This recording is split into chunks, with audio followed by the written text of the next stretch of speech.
dealing with aggression in everyday life for being trans. I've had, in the last month, sort of issues with it, where when I was stepping up for a friend, I've been sort of physically hate crimed, and I had the absolute crap beaten out of me, really. And they split my lip open, which is now scarred. There's not enough places to meet other trans people in Devon. Especially because it's so rural in certain areas that you only interact with a small community at a time. So it's very hard to find other people like you.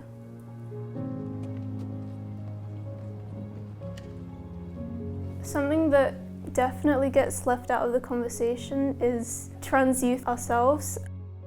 I don't think it's talked about enough, quite how scary it currently is, with like the state and the government and stuff. I think a lot of us know from personal experience just the amount of, abuse and violence that trans people are facing.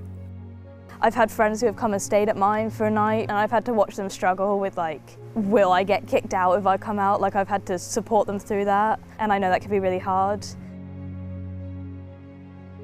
If you are feeling alone, there is a community out there. If you think you're alone and there's no one like you around, there are other people like you around who are also kind of staying inside, who don't want to go out. And I think actually being able to see other people in real life and see it goes a long way to making things feel more hopeful. Don't be afraid to mess about with your style and how you present yourself.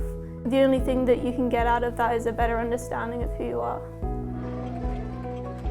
You don't owe them anything. You be you unapologetically. Just be careful who you tell. If you want to change your name, you can just change your name, and if you just want to tell your friends and you're just comfortable with that, then do it. If you're not ready yet to tell people and you just keep that as a part of yourself, that's okay too. I think the best thing about Transilience is just the fact that it exists. On principle, just the fact that it's there. So I think there's a lot of reasons why we started Transilience. Obviously there's the lived experience side of it. I came out a long time ago. It's been a long journey for me and my mum. In a stable place in my transition and feeling like I can now start fighting for other people rather than just fighting for myself all the time. I really want people to know, the general public, the wider LGBT community, it's really important that they recognise what trans young people are going through right now. It's really important to have an organisation for trans young people in Devon, and I think it's important for there to be a safe space for trans young people to meet and make connections.